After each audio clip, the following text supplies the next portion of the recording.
तो स्वागत है आपका हमारे YouTube चैनल आर्य सक्सेस मंत्रा में। और आज हम आपको पढ़ाएंगे इंटरमीडिएट में संस्कृत खंड में षष्ठ पाठ नृपर तिर दिलीप है, यानी राजा दिलीप। बच्चों से पहले मैं 5 पाठ के आपको हिंदी अनुवाद तो पढ़ा चुका, तो जो भी बच्चे पहली बार जुड़े हैं हमसे तो वो हमारे चैनल की प्लेलिस्ट में जाकर के उसे विजिट कर सकते हैं। सारे वीडियो आपको मिल जाएंगे उसमें। चलिए शुरू करते हैं। षष्ठ पाठ नृप तिर दिलीप। पहला पढ़ते हैं, पहला खंड।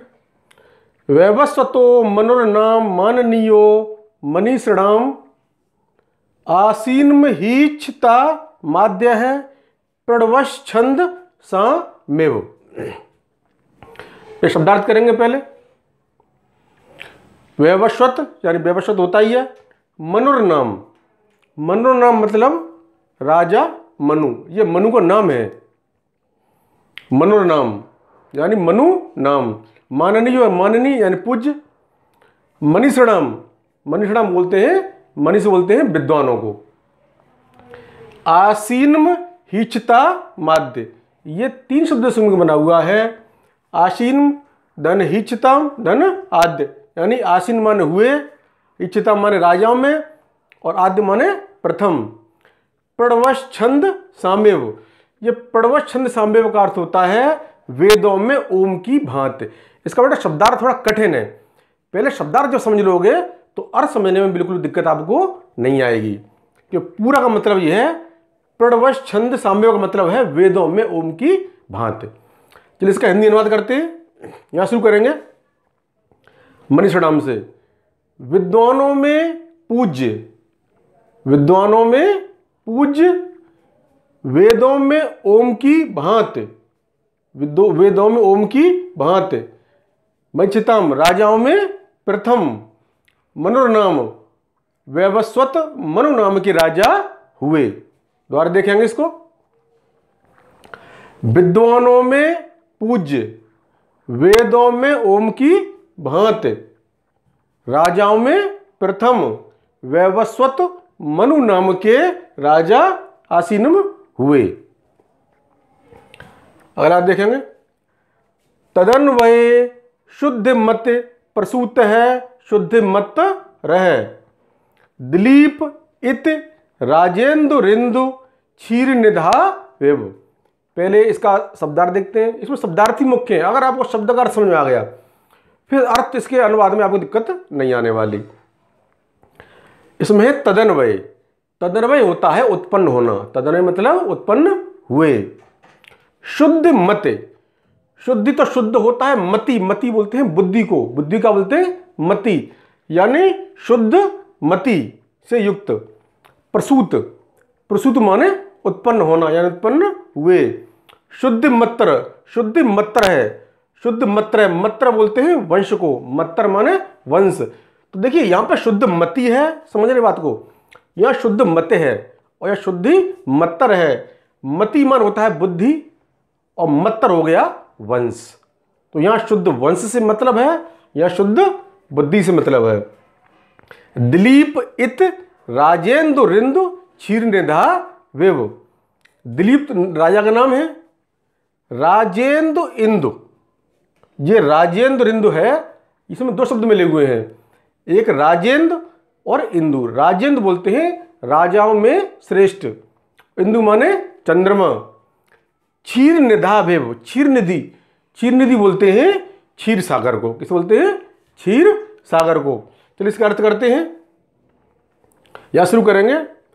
उनके यानी राजा दिलीप के शुद्ध वंश में, उनके शुद्ध वंश में बहुत अधिक शुद्ध बुद्धि से युक्त, बहुत अधिक शुद्ध बुद्धि से युक्त राजेंद्र, राजाओं में श्रेष्ठ दिलीप, क्षीर सागर में इंदु चंद्रमा के समान उत्पन्न हुए। द्वारा समझे इस बात को, द्वारा समझेंगे इसको अर्थ को। उनके शुद्ध मत्तर, उनके शुद्ध वंश में बहुत अधिक शुद्ध बुद्धि से युक्त राजाओं में श्रेष्ठ दिलीप क्षीर सागर में चंद्रमा के समान उत्पन्न हुए। इस पैराग्राफ का पहला खंड होता है, पहले खंड का अनुवाद हो गया। अब द्वितीय शुरू करेंगे। पहले दो दो लाइन करेंगे। पहले पढ़ेंगे इसको। भीम कांतई निरप गुड़ई, भीम कांतई निरप गुड़ई, स बभूवोप जीवनाम, अघ्रश्चाभिगम्यश्च, यादो रत्नई रिवाड़वः। पहले इसका बोध देखेंगे, शब्दार्थ। दिलीप मानी राजा दिलीप है ही। नीचे पढ़ेंगे। हाँ, भीम कांतई निरप गुड़ई। भीम कांत, भीम बोलते हैं भयानक, भीम माने भयानक, कांत माने सुंदर, निरप गुड़ई, निरप गुड़ बोलते हैं राजगुड़। ये 3 शब्द से बना हुआ है, भीम धन कांत धन निरप गुड़ई, यानी भयानक, सुंदर और राजगुड़। सब माने वह मतलब आया है किसके लिए? राजा दिलीप के लिए। वभूवोप जीवनाम, वभूप धन, ये 2 शब्द में बना हुआ है। वभूव धन जीवनम, यानी लोगों के लिए आश्रय योग्य। इसका अर्थ है लोगों के लिए आश्रय योग्य।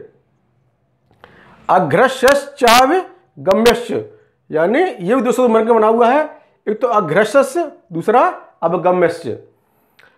अग्रश्च होता है अनुलंघनीय और अभिगम्य होता है अवगाहन करने योग्य। आगे आपका है यादो रत्नौ रिवाड़वः। इसमें आपका यादो, ये याद होता है जल जंतु, रत्नई रत्नों के कारण, और अर्णव, अर्णव का अर्थ होता है समुद्र। ये 3 शब्द बना हुआ है, यादो धन रत्नैव धन अर्णव, यानी यादो माने जल जंतु, रत्नी माने रत्नों के कारण, अर्णव, अर्णव माने समुद्र। अब इसका अर्थ करेंगे, यहां शुरू करेंगे। यादो, यादो मतलब क्या बताया था हमने? जल जंतुओं के कारण अनुलंघनीय। कहने का अर्थ क्या है इसका? समुद्र में क्या होते हैं? जल जंतु होते हैं, समुद्र मछली हैं और भी कई जीव होते हैं, उसी कारण हम इसको अंदर समुद्र में होकर के गुजर नहीं सकते, आसानी से नहीं गुजर सकते। तो इसलिए कहा गया है समुद्र में यादो जल जंतुओं के कारण अनुलंघनीय, तथा रत्नई रत्नों के कारण अवगाहन करने योग्य। क्यों? समुद्र में रत्न भी होते हैं, रत्न के कारण तुम्हें जाना ही है उसमें, समुद्र में रत्न ढूंढने के लिए। तो जल जंतुओं के कारण अनुलंघनीय तथा रत्नों के कारण अवगाहन करने योग्य, अर्णव समुद्र की भांति। स माने यानी वह राजा दिलीप भी, वह राजा दिलीप भी भीम यानी भयानक और सुंदर राजगुणों के कारण लोगों के लिए आश्रय योग्य थे। द्वार समझेंगे इसको, द्वार समझिए। यहां शुरू करेंगे यादो, यादो यानी जल जंतुओं, जल जंतुओं के कारण अनुलंघनीय तथा रत्नों के कारण अवगाहन करने योग्य समुद्र की भांति। वह राजा दिलीप भी भयानक और सुंदर राजगुणों के कारण लोगों के लिए आश्रय योग्य थे। अर्थात राजा दिलीप के वीरकत्व आदि गुणों के कारण लोग उनकी आज्ञा का उल्लंघन नहीं करते थे तथा नम्रता आदि गुणों के कारण उनका सम्मान करते थे। समझ आई? अर्थात क्या कहना चाह रहा दुल्हन? ये कहना चाह रहा है कि राजा दिलीप के वीरकत्व यानी वीरता के गुणों के कारण लोग उनकी आज्ञा का उल्लंघन नहीं करते थे, उनकी आज्ञा का पालन करते थे, और उनकी जो नम्रता थी उस कारण उनका सम्मान करते थे। चलिए अगले 2 लाइन पढ़ते हैं। रेखा मात्र मप छुड़ा दामनो वत मनः परम न व्यक्तियो प्रजास्तय नियंतो नेव व्रतयः। शब्दार्थ करते हैं पहले। रेखा मात्र अप, इसका माने में रेखा मात्र भी, रेखा मात्र धन अप यानी रेखा मात्र भी। छुड़ा दामनो वत मनः, छुड़ाद, छुड़ा मान होता है प्रचलित, मनो यानी मनो से लेकर, और वत मन होता है प्रचलित मार्ग, परम न व्यतीत, वितीय होता है अतिक्रमण नहीं किया, प्रजास्तय माने प्रजा ने, नियंत नेम व्रत है, नेम व्रत होता है परंपरा का पालन करने वाली। इसका तो अर्थ करते हैं, यहां से करेंगे नियंत नेमी व्रत से, यानी परंपरा का पालन करने वाली प्रजास्त, प्रजा ने, परंपरा का पालन करने वाली प्रजा ने मनु से लेकर प्रचलित मार्ग से लकीर भर भी अतिक्रमण नहीं किया था। तो और समझेंगे, उस राजा दिलीप के शासक होने पर परंपरा का पालन करने वाली प्रजा ने मनु से लेकर प्रचलित मार्ग से लकीर भर भी अतिक्रमण नहीं किया था। इसका मतलब क्या है? बड़ा कठिन लग रहा है समझने में।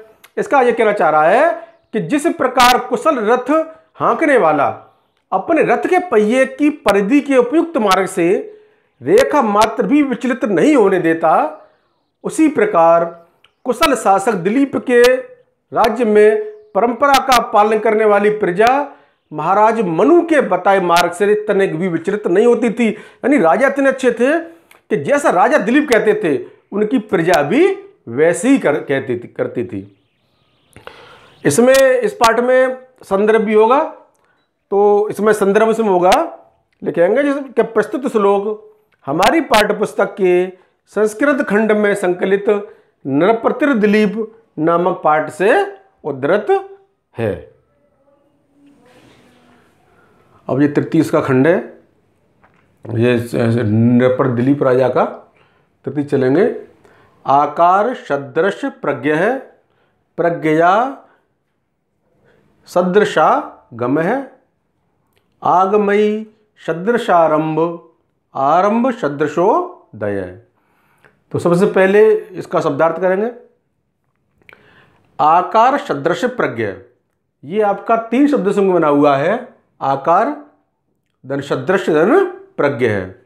आकार मान आकृति, शेप, सदृश मान होता है समान या उसके अनुरूप। प्रज्ञ, प्रज्ञ बोलते हैं बुद्धि वाले, प्रज्ञ मतलब बुद्धि वाले। इसमें 3 अर्थ हुए, आकृति और सदृश माने अनुरूप और प्रज्ञ माने बुद्धि वाले। प्रज्ञया, प्रज्ञ तो होता है बुद्धि, तो प्रज्ञया, प्रज्ञा का अर्थ होता है बुद्धि के अनुरूप। सदृशागमय, सदृशागमय का अर्थ होता है वेद शास्त्रों में परिश्रम करने वाले। सदृशागमय क्या मतलब होगा बच्चों? वेद शास्त्रों में परिश्रम करने वाले। इसमें केवल मीनिंग ही मुख्य होते हैं, या यदि आपने मीनिंग समझ लिए फिर इसके अनुवाद में कोई समस्या नहीं आएगी। सदृशागमय हो गया वेद शास्त्रों में परिश्रम करने वाले। आगमयी, आगमयी का अर्थ होता है आरंभ करने वाले, आगमयी। सदृशारंभ, सदृशा धन आरंभ, यानी वेद शास्त्रों के अनुकूल। सदृशारंभ का अर्थ हुआ वेद शास्त्रों के अनुकूल। आरंभ सदृशोदय, आरंभ माने आरंभ किए गए और सदृशोदय माने कार्यों के अनुरूप, अनुरूप फल। सदृशोदय कार्यों के अनुरूप फल। अब इसका अनुवाद करते हैं, शुरू करते हैं। ये राजा दिलीप के बारे में बताया गया है इसमें कि राजा दिलीप थे वो कैसे थे, उनमें क्या गुण थे, क्या क्वालिटी थी उनमें। तो इसका अर्थ शुरू करेंगे कि वे राजा दिलीप अपनी सुंदर आकृति के अनुरूप श्रेष्ठ बुद्धि वाले, और राजा दिलीप थे वे अपनी सुंदर आकृति के अनुरूप प्रज्ञ बुद्धि वाले। प्रज्ञा श्रेष्ठ बुद्धि के अनुरूप सदृशागम, यानी वेद शास्त्रों में परिश्रम करने वाले। अब यहां से लेंगे सदृशारंभ, यानी वेद शास्त्रों के अनुकूल कार्य का आगमयी, आरंभ करने वाले, तथा आरंभ किए गए कार्य के अनुरूप फल प्राप्त करने वाले थे। द्वारा समझेंगे। वे राजा दिलीप अपनी सुंदर आकृति के अनुरूप श्रेष्ठ बुद्धि वाले, कौमा लगाएंगे, प्रज्ञा श्रेष्ठ बुद्धि के अनुरूप वेद शास्त्रों में परिश्रम करने वाले, वेद शास्त्रों के अनुकूल कार्य का आरंभ करने वाले, तथा प्रारंभ किए गए कार्यों के अनुरूप फल प्राप्त करने वाले थे। कौन? राजा दिलीप। अगले उदाहरण पढ़ेंगे। प्रज्ञानामेव भूत्यर्थम स ताभ्यो बलिम गृहीत सहस्त्र गुण मुत्स्त्र तष्टु मादत्ते हिरसम रवे। पहले शब्दार्थ करेंगे इसका। प्रजानामेव यानी प्रजानम धन एव यानी प्रजा के ही। भूत्यर्थम, भूत्यर्थम का अर्थ होता है कल्याण के लिए। स माने वह यानी किसके लिए आया? स राजा दिलीप के लिए, यानी वह राजा दिलीप। ताभ्यो यानी उनसे, बलिम गृहीत, इसमें दो शब्द मेरे को बना हुआ है। बल धन गृहीत यानी बलिम होता है कर, और गृहीत माने गढ़ करते थे या फिर लेते थे। सहस्त्र गुण मुत्सष्ट मादत्ते, ये इसमें कई शब्द मिले हुए हैं। सहस्त्र, सहस्त्र माने सहस्त्रों, गुण माने गुना, मुत्सष्ट माने बरसाने के लिए, और दत्ते माने गढ़ करना। ये चार शब्द से मिले हुए हैं। हे माने ही, रसम, इसमें रस का अर्थ होता है द्रव्य यानी जल। रव, रव किसका पर्यायवाची बच्चों? सूर्य का। सूर्य का बोलते हैं भान, भास्कर, दिनकर, दिवाकर और रवि। तो रवि माने सूर्य। अब इसका अर्थ का अनुवाद करेंगे। प्रजाना में भूत्यार्थम यानी यहां शुरू करेंगे स से, यानी वे राजा दिलीप, वे राजा दिलीप प्रजा के भूत्यर्थम कल्याण के लिए, एव ही, ताभ्यो उनसे, बलिम यानी कर, गृहीत माने लेते थे। वे राजा दिलीप प्रजा के कल्याण के लिए ही उनसे कर लेते थे। सहस्त्र गुण मुत्सष्ट मादत्ते, यानी निश्चित रूप से सहस्त्र गुणा बरसाने के लिए ही, निश्चित रूप से सहस्त्र गुणा बरसाने के लिए ही सूर्य जल ग्रहण करता है। किससे? पृथ्वी से। कहने का मतलब क्या है इसका? कहने का अर्थ यह है कि राजा दिलीप जो कर लेते थे, टैक्स लेते थे जनता से, वो अपने लिए नहीं लेते थे, वो लेते थे जनता के लिए ताकि उनका कल्याण हो सके। जो अमीर थे उनसे टैक्स ज्यादा लेते थे, उन्हीं टैक्स लेते थे, और उस टैक्स का पैसा सभी प्रजा में, चाहे गरीब है चाहे अमीर है, तो सारे पैसे उसका बंदोबस्त कर देते थे। जैसे उन्हें कुएं बनवा दिए, सड़कें बनवा दी, तो ये सभी काम आते थे, चाहे गरीब हो चाहे अमीर हो। और जिसमें एक उदाहरण दिया है, जैसे रवि जो सूर्य होता है वो क्या करता है? जो सूर्य जमीन से क्या लेता है? गर्मी से पानी घड़ करता है एक जगह से।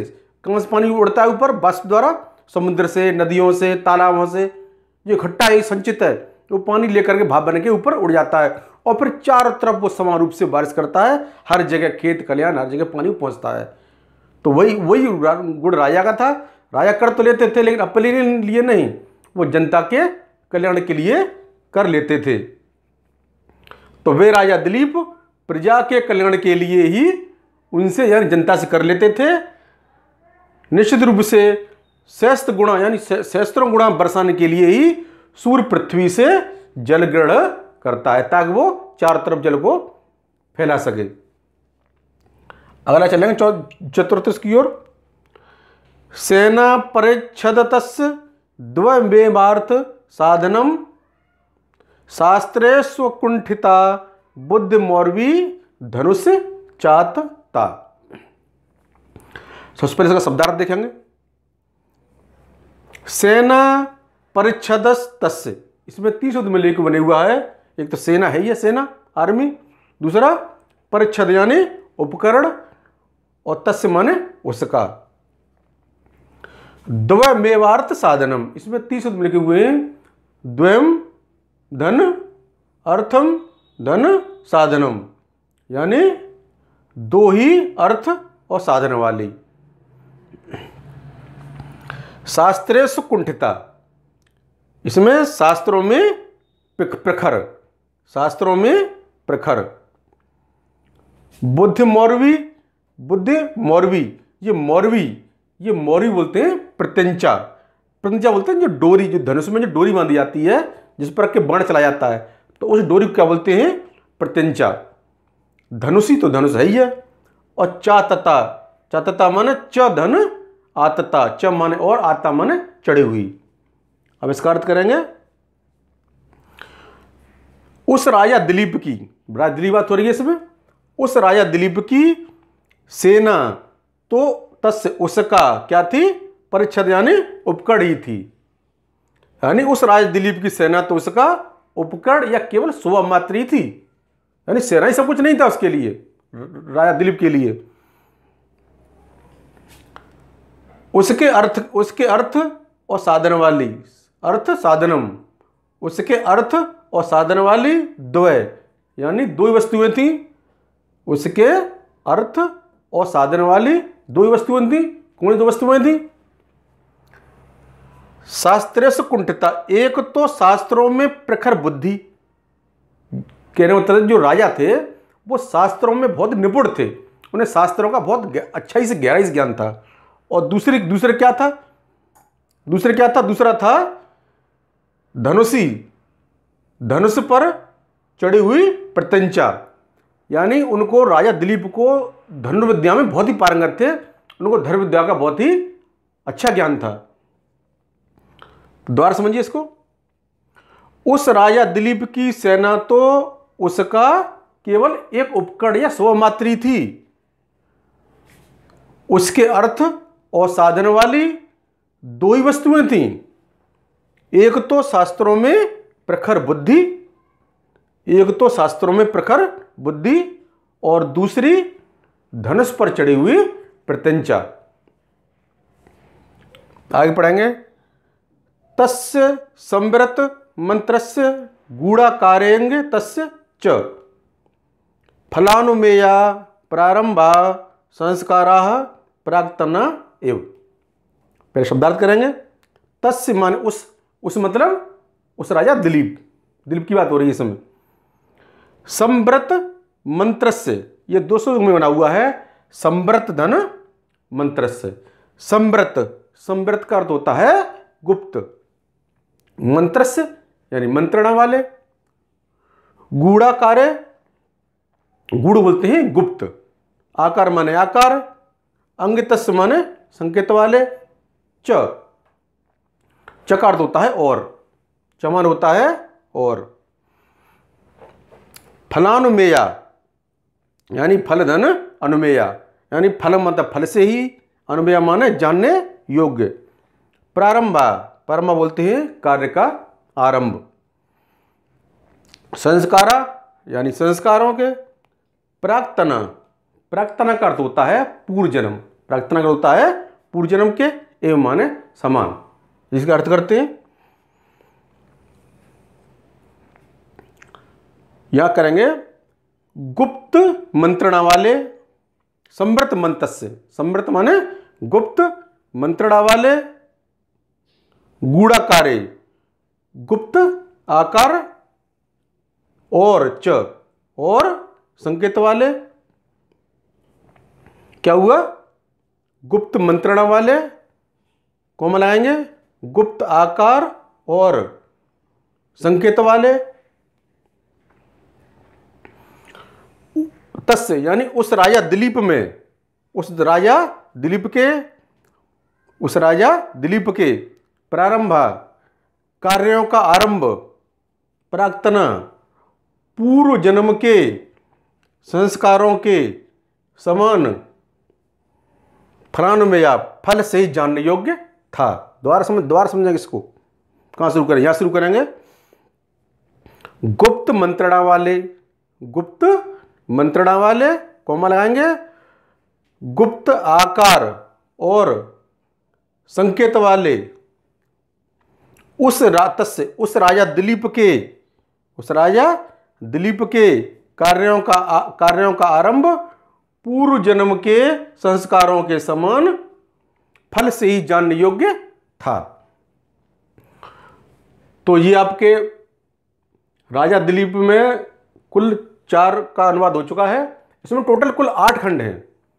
तो अभी पहले वीडियो में आपको हम 4 खंड का अनुवाद हमने कर दिया, और शेष अगले जो 4 खंड हैं उसका हम अगले वीडियो में बताएंगे।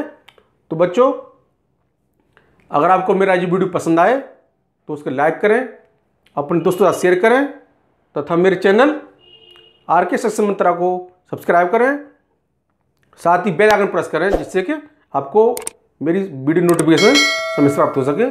धन्यवाद।